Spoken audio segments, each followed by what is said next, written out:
皆さん、こんにちは。ナマステ。お元気ですか？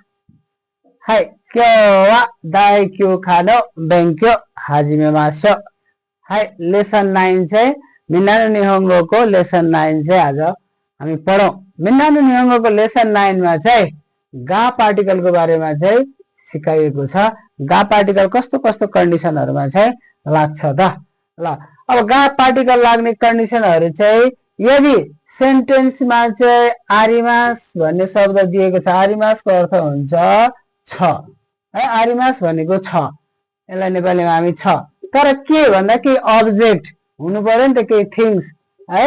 object केही वस्तु, नेपालीमा भन्दा वस्तु भनेर भन्छौं। यो वस्तु छ भन्नलाई केही वस्तु चीज छ है भन्नको लागि चाहिँ आरिमासको प्रयोग गरिन्छ र यो अब्जेक्ट र आरिमासको बीचमा चाहिँ गा पार्टिकल लाग्छ है। केही चीज छ, के चीज छ त यहाँनेरि त्यो चीज हुन्छ। यहाँनेरि आरिमास जस्तै पैसा छ, ओ खाने, ओ खाने गा, ओ खानेगा आरिमास पैसा छ। यदि हामी छ मात्रै भन्छौं भने फेरि आरिमास लाग्दैन। जस्तो मतलब गा पार्टिकल चाहिँ लाग्दैन। जस्तै टेबल माथि छ भन्यो भने टेबल माथि छ भन्दा त के चीज छ त्यो त भन्दैनौ नि। त्यस्तो अवस्थामा चाहिँ गा पार्टिकल फेरि लाग्दैन। त्यो कुरा चाहिँ विचार गर्नु होला। आरिमास भनेको हामीले चाहिँ नन लिभिङ थिङ है, नन लिभिङ थिङहरु चाहिँ है जनाउनको लागि छ भन्नको लागि आरिमासको प्रयोग चाहिँ गर्छौं। यो एउटा कन्डिसन भयो आरिमास लाग्ने। र 2 नम्बर कन्डिसन चाहिँ गा लाग्ने अर्को कन्डिसन चाहिँ के हुन्छ त भन्दाखेरि यदि चाहिँ हामी नाकेसीहरु जस्तै जो हेता है, किराय अनि सुकी यी सबै नाकेसीहरु, यी एक्जेक्टिभ 4 वटा एक्जेक्टिभहरु भन्दा अगाडि चाहिँ हामीले गा पार्टिकल चाहिँ लगाउनु पर्छ है। अब जौजु भनेको जौजु यसको मिनिङ हामीले जान्नु पर्यो। जौजु भनेको सिपालु है। के गर्न सिपालु हो त त्यो कुरा हामीले यहाँ अगाडि लेख्नु पर्ने हुन्छ हो। त्यसपछि चाहिँ गा पार्टिकल लाग्ने हो है। रेवरी, रेवरी भनेको कुकिङ, सिपालु रेवरीगा। जौजु हेता के गर्न गेम खेल्न हेता हो कि के गर्न हेता हो त निहोङ्गोगा। हेता भन्यो भने जापानिज भाषा हैन, निहोङ्गो। सिपालु छैन निहोन्गो गा हेता। किराय के मन पर्दैन तपाईलाई? ओसाके, ओसाकेगा किराय, ओसाके हैन, ओसाकेगा किराय। अनि सुकी के मन पर्छ तपाईलाई हैन, ल कोही, कोहीगा सुकी। यस्तो चीजहरु चाहिँ हुनु पर्यो गा पार्टिकल लाउन। सिधै मन पर्छ भनेको भरमा गा पार्टिकल लाउँदैन। के मन पर्छ तपाईलाई? कुकिङ मन पर्छ, जापानिज भाषा मन पर्छ, यहाँ त देश हुने भयो। यसरी जजु हेता किराय सुकी भन्दा अगाडि यो मन पर्ने यो सिपालु अनि अर्को नजान्ने अनि मन नपर्ने अनि मन पर्ने कुरा के हो यहाँ अगाडि लेखिएको हुन्छ। त्यो भन्दा यो भनेको यसलाई नाउन पनि भन्न सक्छौं हामी। यो नाउनहरु हुने भयो र यो नाउन र यो ना एक्जेक्टिभहरुको बीचमा चाहिँ के लाग्छ त भन्दाखेरि गा पार्टिकल लाग्छ। यो 2टा कन्डिसन भयो।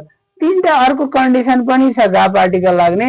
यो वाकारिमास भन्ने, वाकारिमास, वाकारिमास भनेको बुझ्छु भनेको यसलाई जेनरली भन्दाखेरि अब वाकारिमास, वाकारिमासेन, वाकारिमासेन देस्ता हैन, वाकारिमास्ता सबै यो यसको भएको जुनसुकै रूप होस् यस भन्दा अगाडि पनि त हामीले गा पार्टिकल चाहिँ लाउनु पर्छ। जस्तो म जापानिज भाषा बुझ्छु भन्नु पर्यो भने निहोन्गो है, निहोन्गो गा वाकारिमास, निहोन्गो वाकारिमास भन्नुभयो भने तपाईको के हुन्छ? रङ हुन्छ। गा पार्टिकल लाग्छ यहाँनेरि निहोन्गो गा वाकारिमास। अब बुझ्दिन निहोन्गो गा वाकारिमासेन है, नेगेटिभ पोजिटिभ जुनसुकै कन्डिसनमा पनि लगाउन मिल्छ। तर तपाईलाई कसैले है निहोन्गो गा वाकारिमास का भन्यो तपाईले के भन्नुभयो? अलिअलि बुझ्छु भन्नुभयो। अलिअलि भनेको सुकोसी भन्छौं नि त हामी, सुकोसी, सुकोसी वाकारी, सुकोसी वाकारिमास भन्नुभयो भने तपाईले यहाँनेरि खै त गा पार्टिकल भन्नु होला।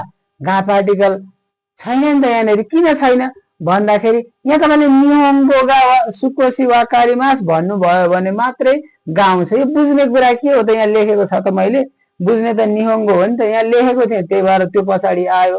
यहाँ पनि तपाईँले वाकारिमास भन्दा अगाडि यहाँ निहोङ्गो लेख्नु भयो अथवा एइगो जुनसुकै भाषा, यो बुझ्छु भन्नु भने के बुझ्नुहुन्छ त, यहाँ बुझ्दिन भन्नुभयो भने के बुझ्नुहुन्न, त्यो भन्दा पछाडि चाहिँ गा पार्टिकल आउने हो। अब यहाँनिर अगाडि हामीले है एइगो एइगो मानौँ एइ गो लेख्यौं, एइगो सुकोसी वाकारिमास भन्यो भने गल्ती हुन्छ। यो एइगो भन्दा पछाडि के राख्नुपर्छ, गा। बुझ्ने कुरा के हो त, एइगो हो है।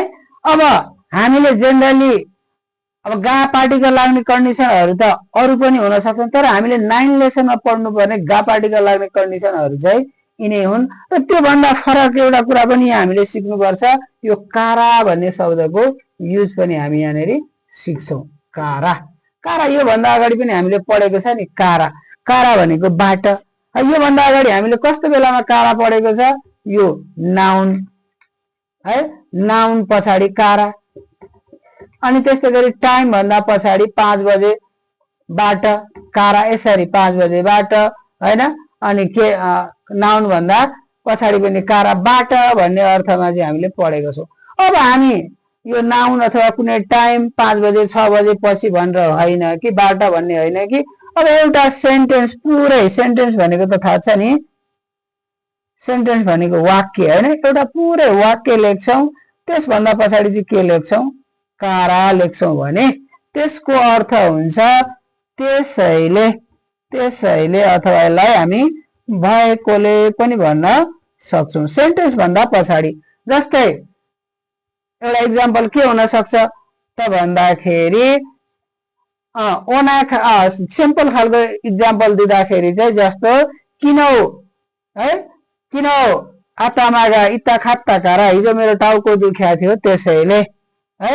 अथवा तपाईलाई कसैले सोध्यो किन हिजो आउनु भएन क्लास, हिजो म है हिजो मलाई चाहिँ के भएको थियो भन्नु लाग्नु भयो भने, जस्तै मेरो टाउको दुख्या थियो भन्दाखेरि किन वा आतामागा इता खात्ता देश कारा भनेर तपाईले लास्टमा कारा जोड्न सक्नुहुन्छ, त्यसको अर्थ हुन्छ त्यसैले। अब यो कारा भन्दा पछाडि अर्को सेन्टेन्स पनि लेख्न पाउनुहुन्छ, नलेख्दा पनि केही फरक चाहिँ पर्दैन है, नलेख्दा पनि केही फरक चाहिँ पर्दैन।